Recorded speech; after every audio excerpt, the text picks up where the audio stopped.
Hi guys, Igor Pechkovskyi is here with Bellevue Comments. I'm a real estate broker here in Bellevue. The topic of this video will be very interesting one.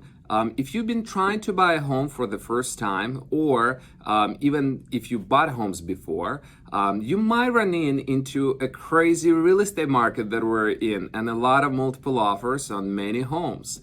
So by the end of this video, I'll try to answer and give you a few tips to the question, how do you compete in this crazy real estate market? What can you do besides a number, right? Like, hey, I'm offering X and the other person offering this Y. What can you do besides numbers that could strengthen your offer and hopefully get it accepted? So watch this video till the end and please subscribe and enjoy and like. Thank you.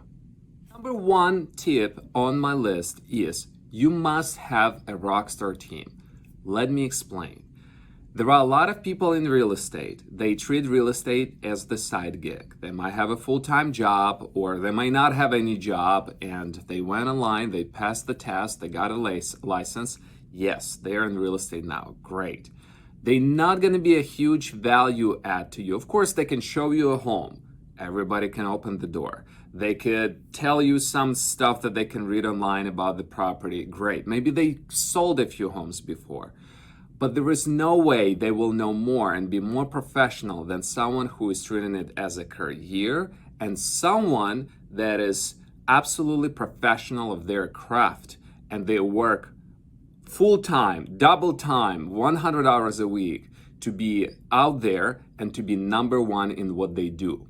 Your realtor that already has experience in the neighborhood, within the company, they might know the other agent. They might know of some off-market properties. They might provide you a better insight than someone who is not treating it full-time. You will have a better experience working with someone who is absolutely pro, and your chances will increase because they simply have more experience than someone who is doing it part-time. So my number one advice to you, really evaluate it. I understand it could be Aunt Susan. She's amazing. I'm with you. I hear you. But I'm telling you, reevaluate your agents. Have a look of what they truly do for you. What kind of service do they provide? Do they understand what needs to happen for your offer to be explained? And here are a few more topics after this that the full-time agent would do for you.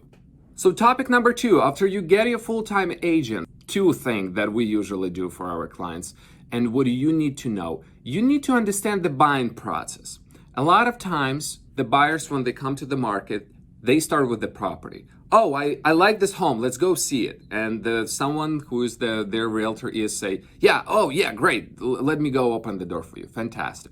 We take two steps back. First of all, you need to understand the buying process. You need to understand how it works. And you need to understand what contingencies there are. So when you like that property and when you're ready to submit an offer, you're fully ready to understand the contract itself. And what are the things within that contract that you can manipulate or work out to the advantage of the seller while you still being protective. So knowing the contracts is huge, and stepping back a little bit without rushing, going to the property and reviewing all of the contingencies you can work with and understanding which ones can you waive is absolutely crucial as well. So don't rush to the property, learn the process, figure out how it works. There are a lot of items, as you could see on this list, and understanding those things will absolutely help you get the property. So number three, after you know what contingencies out there and how the buying process works, now you'll know there is title contingency, inspection contingency, financial contingency,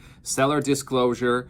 There could be more contingency. It depends on what type of real estate that you buy. Does it have a septic? Does it have an HOA? I bet you half of an agents out there, for example, they might not know that in Washington state there is a rule for HOA that any buyer has 5 days to review a resale certificate. So you might not even put it in a contract, but you still have the 5 days contingency. So if someone does have a review of a resale certificate, because it's absolutely crucial, and you still do have that right, but your contract looks cleaner. So here's the few contingencies, and one of them, let's talk about financial contingency.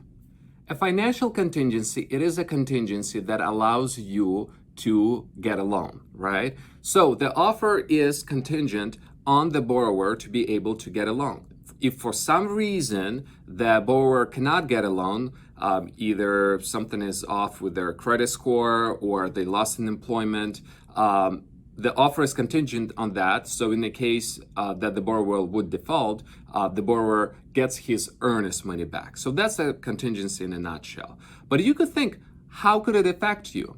If you know that your employment is extremely strong and you've got a secure job and most likely nothing would happen to you in the years to come, of course you're taking some risk, but if you know that it is a secure job, you might consider waiving that contingency. The other one that could come about you is an appraisal, right? So appraisal is a part of financial contingency, and either property could appraise in, below, or above value.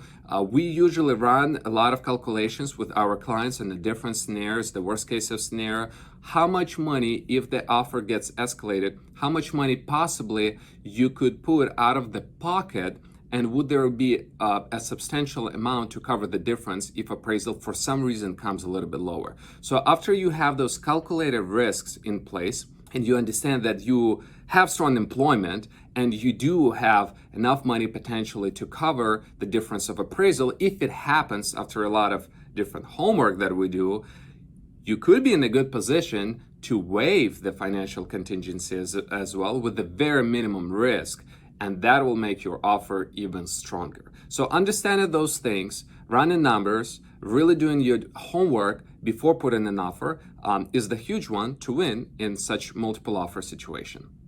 And my number 4 to wrap this video with, if you look and you know your contingencies, and even if you stay and you stick with financial contingency, which is absolutely fine, there is something that you could do to strengthen that. So there is a difference between being pre-qualified and pre-approved. So what does pre-qualified means? You go to the bank, you say, hey, I'm Igor Pechkovskyi, I make $100,000, I have X amount for a down payment, what my rate would be, what my payment will be. You could do it on a financial calculator online right now, right? So the banker, they probably even have automated system. It's not going to be a banker who will do this, but they send you a letter and say, Igor Pechkovskyi, here you are approved up to 600,000 and this interest rate and that. Good luck, go shop. Okay, pretty straightforward. That's most likely that a lot of you had done. The underwritten pre-approval is the next step forward. So the banker looks and say, Igor, show me your assets. Let me verify your taxes. I'm 1099, so let me look at 2 years of your taxes. Let me look at your employment history. Let me pull your credit score. Let me verify everything that you told us about you to make sure that your file goes through underwriter. So you ask me, what is the difference? The difference is loan officers that we work with, they do that work up front.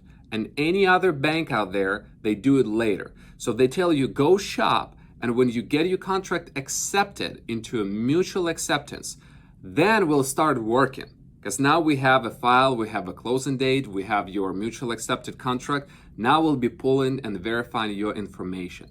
What I'm telling you to do is to have a lender, just ask me, I'll give you some references, that will do those things up front.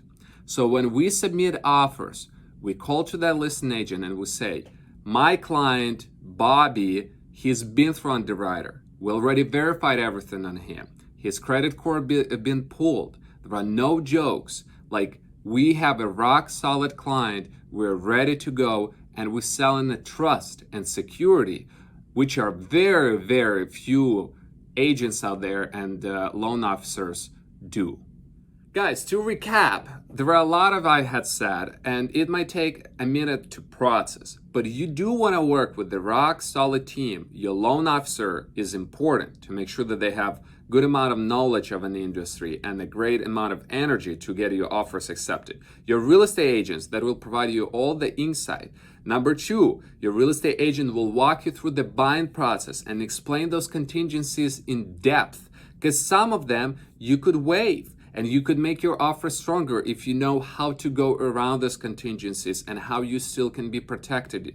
If we're talking about financial contingency, number 3, what can you do? You can calculate it, you can call other listings, you can do all of this research to find out how those other comps that had sold appraised for.